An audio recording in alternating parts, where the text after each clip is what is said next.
How's it going, everyone? Dax here, and today we're reacting to the newest video game Dunkey video, reacting to Super Mario RPG Dunkview. Let's get straight into it. And away we go. Super Mario RPG is one of those mythical Super Nintendo games that I've always heard so much praise for, but I've never actually gone through and beat myself. I've never actually even heard of it. Paper Mario, and I loved that game. I remember I had the N64 hooked up in the basement at my dad's house, and I just slammed through that thing in like 2 weekends. I always loved video games, but it was extremely rare for me to ever play one all the way to the end credits. Most games back then were just too hard for me, so I was usually replaying the first couple levels over and over again. That's always the way. Ever revisit a game you used to play when you were a kid? It's so much easier now compared to when you didn't even know what's going on. When I got Pokemon Yellow and Paper Mario, it was insane to me that I could actually progress through the entire game. Paper Mario especially blew my mind. I couldn't believe how much stuff there was in that game. That was by far the most complete and expansive game I had ever played.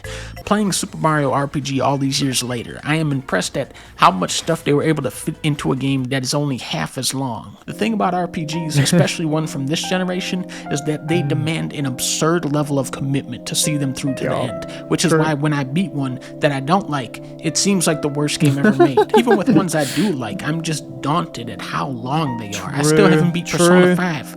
I've been playing that game for 7 years now, and then they put out a new, longer version of the game. Just this year, there was Baldur's Gate 300. Persona 5's start is incredibly long. It's like 30 minutes before you can play with friends. None of my friends got past the...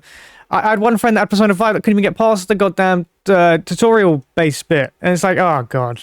I'm stuck here playing this game on my own, and I also didn't finish it. Final Fantasy 60-hour game, Starfield 70 hours, Woe Long, 35 hours long, Lies of P, Diablo 4, Octopath 2, Sea of Stars, Fire Emblem, Persona 5 Tactica, Star Ocean, 2 Yakuza's, Trails into Reverie, Mega Man Battle Collection, Hogwarts Legacy, Tears of the Kingdom, 114-hour game, Front Mission, First Remake, Dragon Quest Treasures, Dragon Quest Monsters, Jagged Alliance 3, Wrestle Quest, Final Fantasy 7, Ever Crisis, Disgaea 7, Lords of the Fallen, Wise 9, Advance War, Digimon, Dragon Ball, Monkey Ball. There is not enough time in life to play just the RPGs from this year.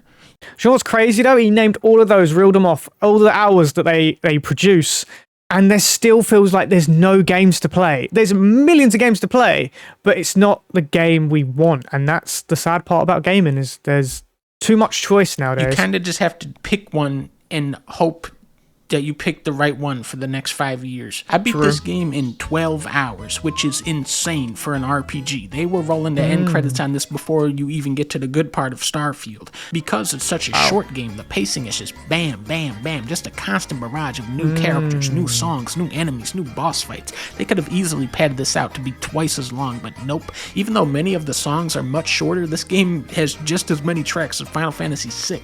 They got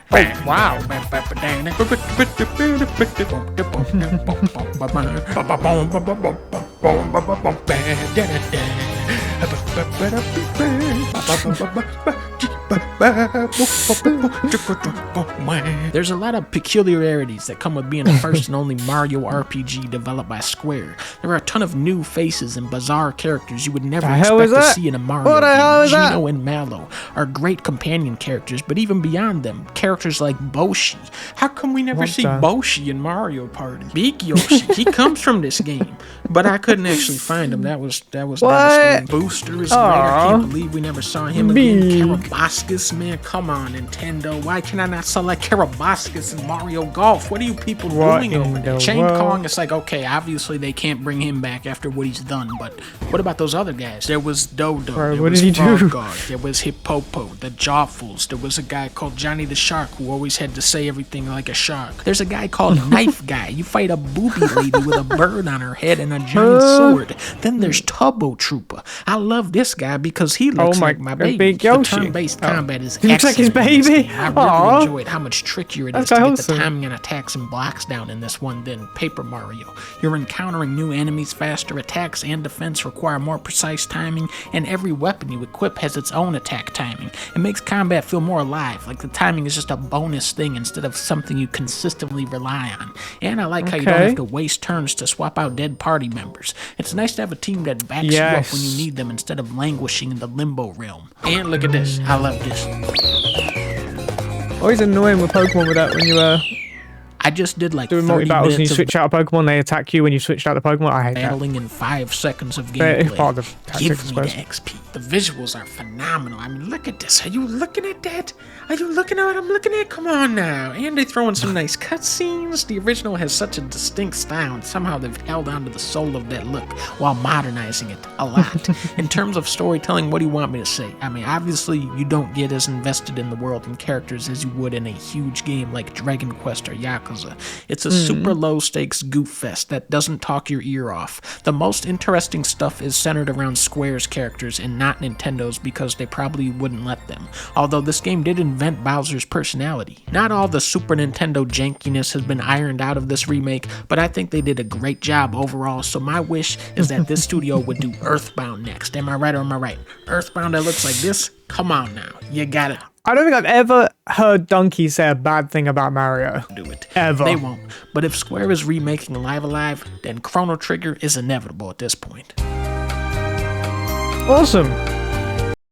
See, I don't really normally like remasters, but if it's been a game that's been so long, like this game, it's valid, right? It's so valid that it's a brand new game at that, pretty much. But anyway, that was a very good video, very informative. I've never heard Dunkey say a bad thing about Mario anyway, so I was expecting to be slightly biased, but he's allowed to be biased, you know what I mean? His channel. Good video. Make sure you check out the original in the description down below.